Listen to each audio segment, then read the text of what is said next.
Secretary of State Antony Blinken is speaking in Doha, Qatar, about efforts to secure a ceasefire deal in the Middle East. Let's listen.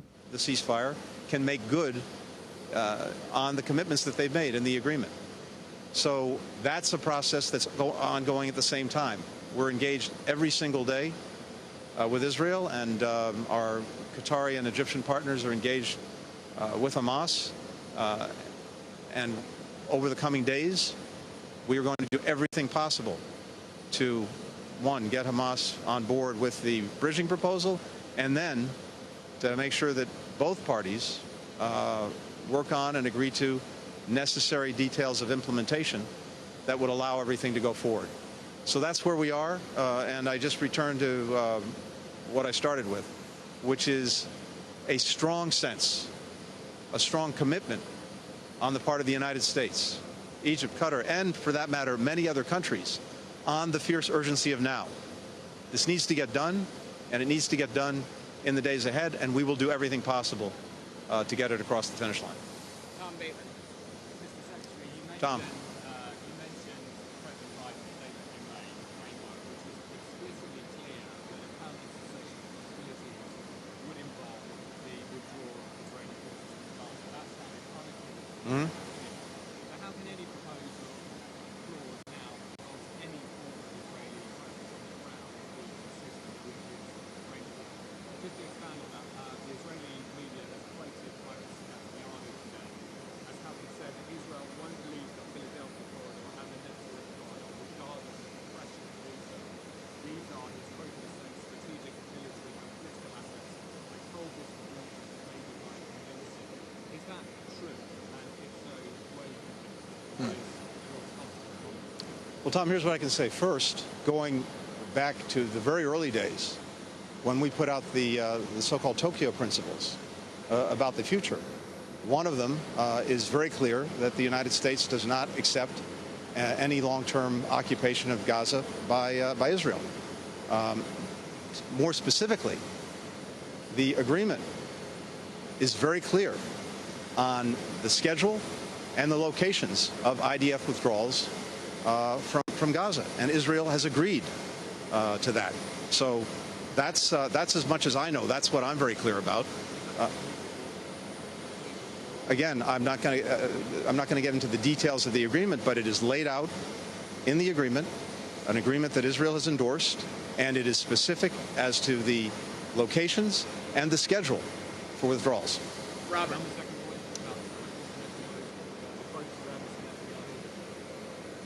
I can't speak to what he's quoted as saying. I can just speak to what I heard from him directly yesterday when we spent 3 hours together, including, again, Israel's endorsement of the bridging proposal and thus the detailed plan.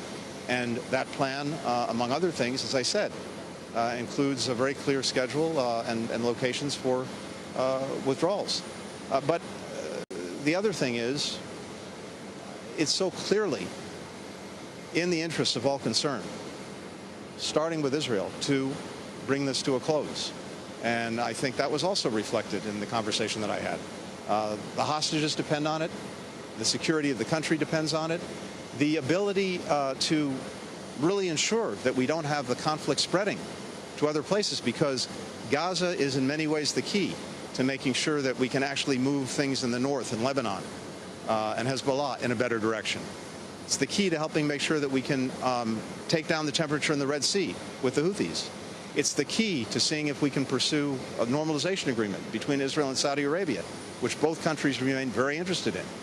It's the key to actually putting everyone, starting with Israel, on a path to greater peace and security. And of course, it's key to getting the hostages home, which Israelis desperately want to see happen, and we want to see happen. We need to see happen. There are Americans who remain hostage in Gaza.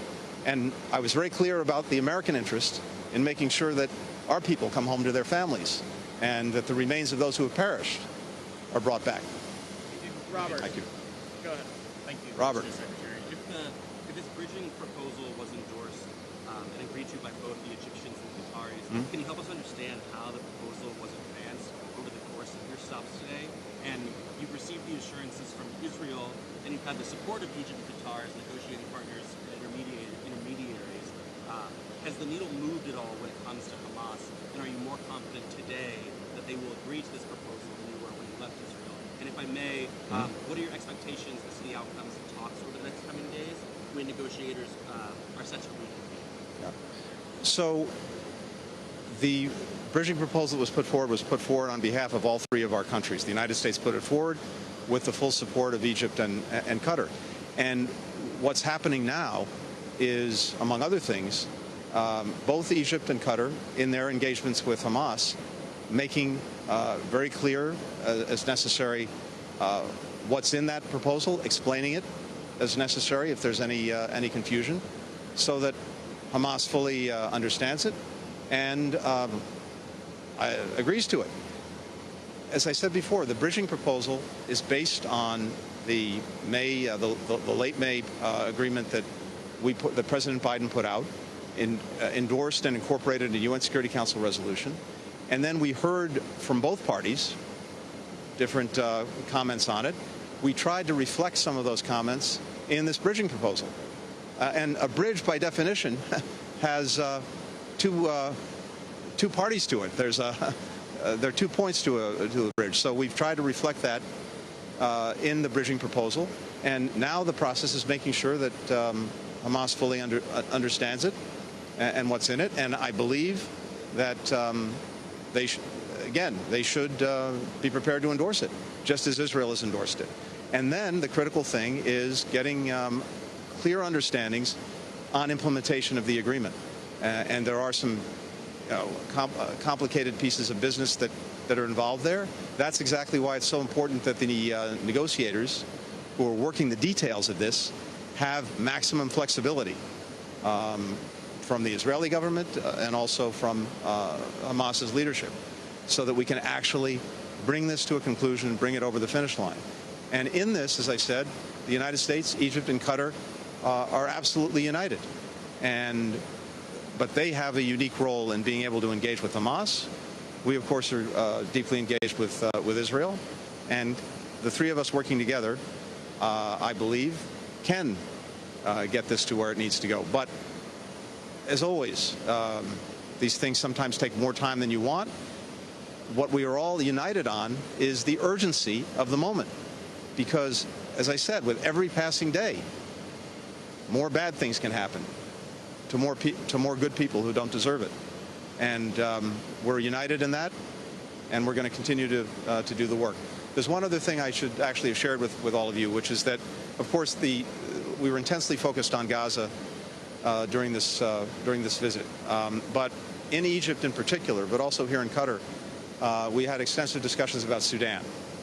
And it's very important that people focus on that, too, because with everything else going on in the world, the worst humanitarian situation in the world right now is in Sudan. There are more people in Sudan who are suffering from fighting, from violence, from lack of access to food and basic humanitarian assistance. And we are very determined to try to move that to a better place as well. We convened talks in Switzerland that are ongoing.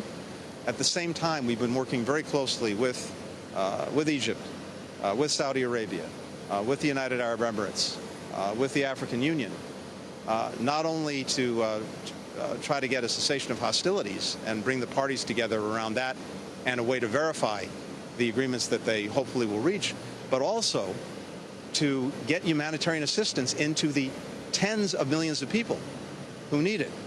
We have an agreement now over the last couple of days that critical access points in Sudan to allow humanitarian assistance to get in will be opened by both the SAF and the RSF, the two competing parties.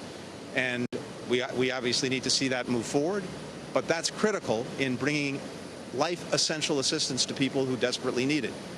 And as we're doing that, of course, we're working on trying to get a broader agreement on a cessation of hostilities. And there, again, the work, the coordination with Egypt has been absolutely critical.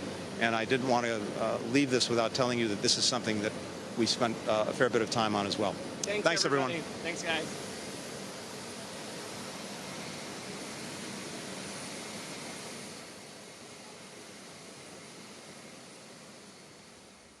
We've been listening to Secretary of State Blinken there on the tarmac in Doha, Qatar. This is part of his on-the-ground diplomatic efforts to secure a ceasefire. He did confirm that Israel has already agreed to the bridging proposal. It's now in Hamas's court. Hamas has been working with Egypt and Qatar to communicate. And so he says the time is now. They are all united in their urgency. He also mentioned the humanitarian crisis in Sudan. Much more news at the top of the hour. We'll be right back.